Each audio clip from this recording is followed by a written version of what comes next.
They say, you can't teach an old dog new tricks. Well, I'm 70, and I've learned that saying couldn't be more wrong. In fact, some of the most important lessons in my life came after 60. I had spent decades working hard, raising a family, and doing what I thought was right. But even with all that, happiness still felt just out of reach, not because of what I lacked, but because of what I was still holding on to. Quiet things, hidden things, things that were slowly stealing my peace. In this video, I'm not sharing stories from someone else's life, I'm sharing mine. 7 things I had to let go of in order to feel truly happy again. If you're over 60, or just trying to find peace in your own life, I invite you to stay. Because the truth is, you're never too old to let go, and never too old to feel whole again. 1. Holding on to regret. They don't tell you this when you're young, but regret doesn't come all at once. It builds over time, like dust in the corners of a quiet house. For me, regret showed up in little flashes, when I'd sit at the breakfast table and think about the job I didn't take, the phone call I never made, or the words I wish I could take back. I used to replay certain moments like old movies. Some were 30, even 40 years old. Times when I lost my temper with my kids. Times I put work before family. Times I stayed silent when I should have spoken up. I'd think, if only I had done that differently. That, if only, became a soundtrack in the back of my mind. And let me tell you, regret is heavy. It doesn't scream. It whispers. It settles into your chest and tightens your breath without you even realizing it. It stole so many mornings from me, sitting alone with my coffee, staring out the window, but not really seeing anything. But one day, something shifted. I looked at an old photo of myself, taken when I was maybe 35. I had less gray hair, more energy, more ego too. And I said out loud, "You did the best you could." I surprised myself with those words, but I meant them. The truth is, that younger version of me wasn't perfect. He made mistakes. He also made choices based on what he knew at the time, just like you, just like all of us. And carrying regret for what he didn't know back then? That wasn't fair. So I made a decision. I would not let regret write the ending of my story. I started practicing forgiveness, not just for others, but for myself. Every time the what-if voice crept in, I reminded myself, the past cannot be changed, but it can be accepted. Letting go of regret doesn't mean forgetting what happened. It means choosing peace over punishment. It means understanding that growth sometimes leaves scars, and that's okay. Every scar means we lived, we learned, we loved. And now, when I sit with my morning coffee, I don't stare into the past. I breathe in the moment. I give thanks for another day. And that, my friend, is happiness that regret can no longer steal. 2. Comparing myself to others. There was a time when I couldn't go a full day without measuring myself against someone else. I didn't do it out loud. I didn't complain to anyone. But inside, it was like a constant mental scoreboard. I'd hear about an old friend who traveled to Italy with his wife and think, must be nice. I'd see another retiree walking 5 miles a day and feel guilty that my knees couldn't take it. Or I'd notice how involved someone's kids were, always calling, always visiting, and start wondering why mine seemed so distant. Comparison is a quiet thief. It doesn't take your belongings. It takes your joy. It tells you you're falling behind in a race you didn't even know you were in. And worst of all, it turns your blessings invisible. You stop seeing what you do have because you're too focused on what someone else has. For a while, I let it eat away at me. I felt like I wasn't aging the right way. Not active enough. Not useful enough. Not connected enough. And the more I compared, the more disconnected I felt from myself. Then one afternoon, I was helping my granddaughter with a school project. We were gluing pieces of a paper collage, nothing fancy. But she looked up at me and said, "I love doing this with you, Grandpa. You make it fun." In that moment, it hit me. She wasn't comparing me to any other grandparent. She wasn't measuring my life. She just saw me as I was and loved me for it. That was a turning point. I started catching myself in the act of comparing, and instead of leaning into it, I replaced it with gratitude. I'd say, "I'm thankful I woke up today. I'm thankful I can still walk, even if it's not 5 miles. I'm thankful I raised kids who are living their own lives, even if they don't call as often as I wish." Gratitude doesn't erase pain, but it gives it less power. It reminds you that your journey is yours alone, and no one else gets to define what aging well looks like for you. So if you find yourself scrolling through pictures, hearing stories, or watching neighbors and feeling like you don't measure up, pause. Look at your own life with fresh eyes. You've survived, you've overcome, you've mattered more than you know, and you still do. 3. Holding grudges.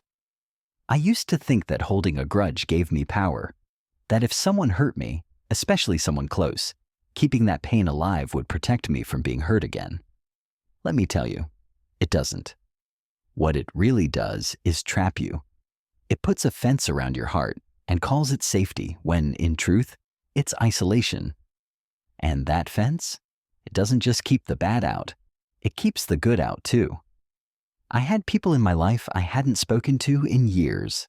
A sibling I argued with over something neither of us even remembered clearly. A friend who didn't show up when I needed them.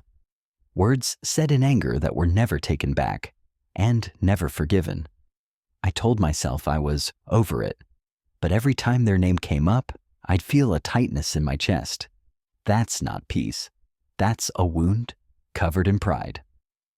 One day, my son asked me, "Dad, whatever happened between you and Uncle Mike?" I didn't know how to answer. I felt ashamed. I realized I'd spent more energy staying angry than it would have taken to heal. So I did something I hadn't done in a long time. I picked up the phone. My hands were shaking a little. I didn't prepare a speech. I just said, "I've been thinking about you. I miss you. I hope you're doing all right." We didn't solve everything in one call, but we opened a window. We let air in. And I felt something I hadn't felt in a while. Lighter. Forgiveness isn't saying what happened was okay. It's saying, I choose peace over pain. I choose to stop drinking the poison I hoped would hurt someone else. If you're carrying a grudge, even if it feels justified, ask yourself this: is it worth your joy? Is it worth your sleep, your health, your happiness? Because holding on keeps you stuck in the moment you were hurt. Letting go, that sets you free to live again. And at this age, peace is worth more than pride. 4. Isolating myself. I always thought I was just being independent.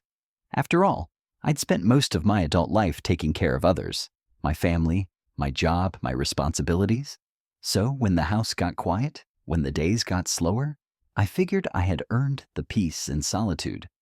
At first, it felt good. I could do things on my time, eat when I wanted, sit in silence.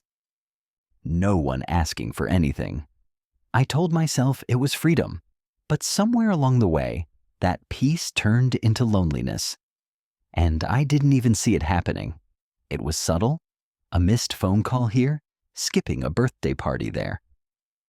Saying no to an invitation because I was tired. Truth is, I wasn't tired. I just didn't feel like being around people. And eventually, they stopped asking.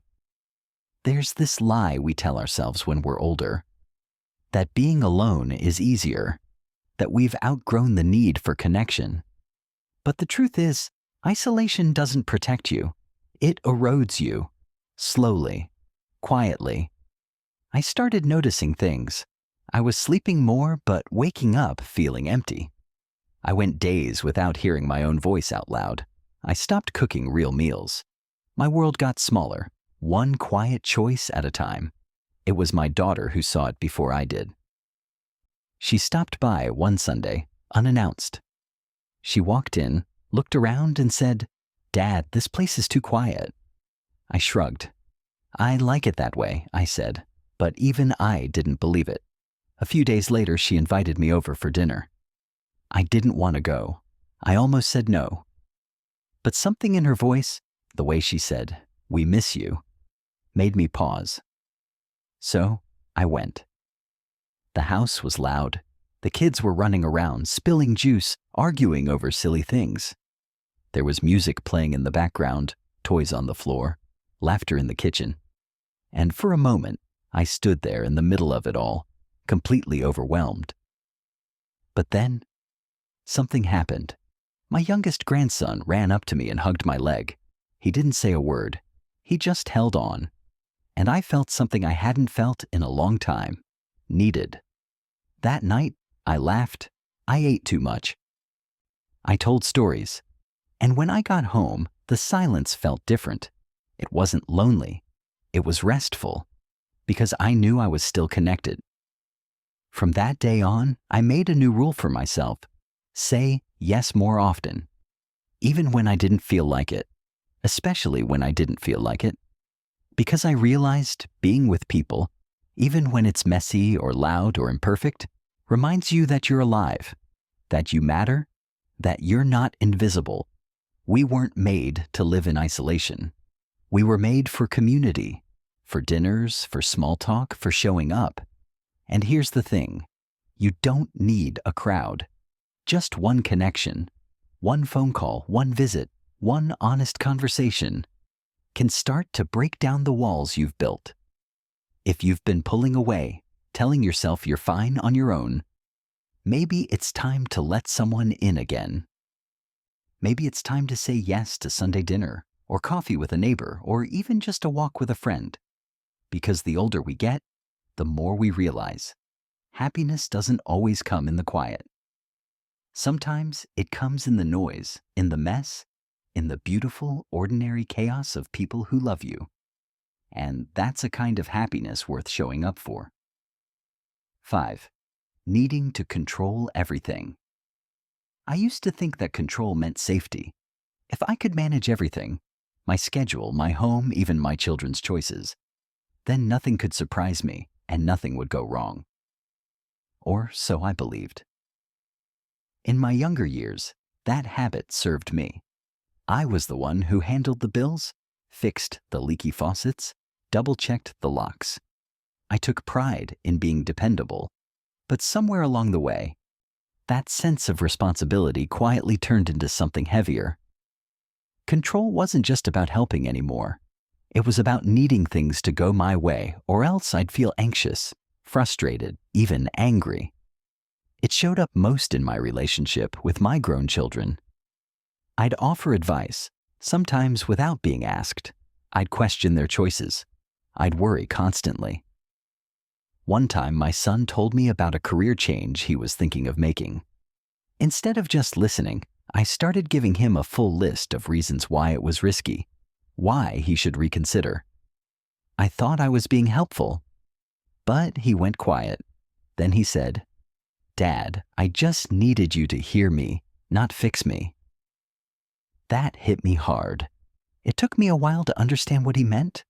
I was still seeing him as the little boy who needed protection when really, he was a grown man asking for respect. And my need to control, even out of love, was putting distance between us. The same thing happened with small things. I'd get irritated if someone moved my belongings, or if plans changed at the last minute. I'd feel thrown off by things that never used to bother me. The world was changing fast, and I felt like the only way to stay grounded was to tighten my grip on everything I could. But the tighter I held on, the more drained I felt. Like trying to hold water in a clenched fist. The more I squeezed, the more I lost. Letting go of control didn't happen overnight. It started small. I began to practice pausing before reacting. When something didn't go as planned, I'd take a breath. I reminded myself, this isn't about losing power. It's about gaining peace. I stopped giving unsolicited advice. I learned to ask, would you like my thoughts, or do you just want me to listen? And more often than not, just listening brought us closer. One of the hardest lessons I've learned at this stage of life is this: you can't protect your loved ones from everything, and that's okay. They don't need you to solve every problem. They just need to know you're there, steady and loving, without judgment. I also started releasing control over how people saw me. I no longer needed to be the strong one all the time. It's all right to admit I don't have all the answers. It's all right to rest, to soften. Letting go of control has made space for something else: trust. Trust in others. Trust in the process of life. And maybe most importantly, trust in myself. That even without steering every wheel, I am still valuable. I am still me. If you find yourself tense when things don't go your way, if you notice you're holding too tightly to people or plans, take a moment to ask yourself, what would happen if I just let this be? You might find that peace comes not in the control, but in the surrender. 6. Neglecting my own needs. For a long time, I didn't think much about myself. I don't mean that in a humble way. I mean I truly didn't think about what I needed. My energy went to everyone else: my kids, my job, my family, my responsibilities. And when I finally had time for me, I didn't know what to do with it. So I ignored it. After I retired, you'd think I would have focused on my health, on hobbies, on things I had been putting off for years. But instead, I fell into a strange kind of numbness. I wasn't in pain. I wasn't unhappy exactly. I just wasn't paying attention. Some days, I skipped meals without noticing. I stopped going for walks. I missed medication doses. I stopped shaving, stopped checking in with my doctor, stopped caring about how I looked. Not out of sadness, but out of this quiet belief that it didn't matter anymore. I told myself, I'm old. What's the point? That mindset, I now realize, is dangerous. One afternoon, my granddaughter showed me a picture she drew at school. It was me, in a rocking chair with a big smile and bright blue eyes. In her drawing, I was standing tall, with a walking cane in one hand and a superhero cape on my back. I smiled at first, but later that night, I looked at myself in the mirror. My shirt was wrinkled. My skin looked tired. I hadn't been outside in days. That drawing didn't reflect how I had been treating myself, but it reflected how she saw me, and I was letting her down. That was the wake-up call I didn't know I needed. I started small. I shaved the next morning. I made a real breakfast. I took a walk around the block just once. And over the weeks that followed, I committed to showing up for myself the way I would show up for someone I love. I called my doctor and rescheduled that appointment I had canceled twice. I cleaned out the fridge and stocked it with fresh food. I even bought a pair of new shoes, not because I had anywhere fancy to go, but because I wanted to feel good walking through my own day. What I've come to understand is this: self-care is not selfish. It is an act of self-respect. And when you respect yourself, others begin to treat you with more respect. 2. Not because they've changed, but because you have. I've also learned that how I take care of myself teaches my children and grandchildren something important. They're watching, always watching. If I neglect myself, I'm silently teaching them that age means giving up, fading out, or disappearing into the background. But if I treat myself with kindness, with dignity, if I still dream, still grow, still care, then I'm showing them that getting older is not the end of something. It's a new chapter, a gentler, wiser, and yes, still worthy chapter. So, if you've been skipping meals, skipping checkups, skipping joy, ask yourself why, and ask yourself what would happen if you gave yourself permission to matter again. Because you do. You always have. And it's never too late to start treating yourself like someone who still belongs in the center of life, not just on the sidelines watching it pass by. 7. Clinging to the past version of myself. There's a strange thing that happens as we get older. The world slows down, but our memories speed up. I often find myself thinking about the man I used to be. Strong, sharp, full of energy, full of purpose. I was the guy people called when the roof leaked, when the car wouldn't start, when someone needed advice. I had answers. I had usefulness. And then, little by little, things changed. The first time I forgot why I walked into a room, I laughed it off. The first time I needed help carrying something I used to lift with one arm, I brushed it aside. But over time, the changes piled up. Slower steps, more naps, fewer phone calls. I started to feel invisible, not just to the world, but to myself. I was mourning someone, not someone I lost, but someone I used to be. It's hard to let go of that version of yourself. You knew him well. You were proud of him. You relied on him. And now you look in the mirror and wonder, where did he go? I held on to that image for a long time, tried to act like nothing had changed, pushed myself too hard, refused help even when I needed it. I thought accepting the changes meant giving up, but it doesn't. One morning, I was tying my shoes, slowly, stiffly, and I caught my reflection in the hallway mirror. I didn't see the man I used to be. I saw someone older, softer, quieter, and for the first time in a while, I didn't feel sad about it. I felt, grateful, because this version of me, he's still here. He's still learning. He still loves deeply, laughs easily, and listens more than he talks. He doesn't have to be the strongest in the room. He just has to show up with heart. And that's more than enough. I started to embrace the man I am now, not the one I used to be.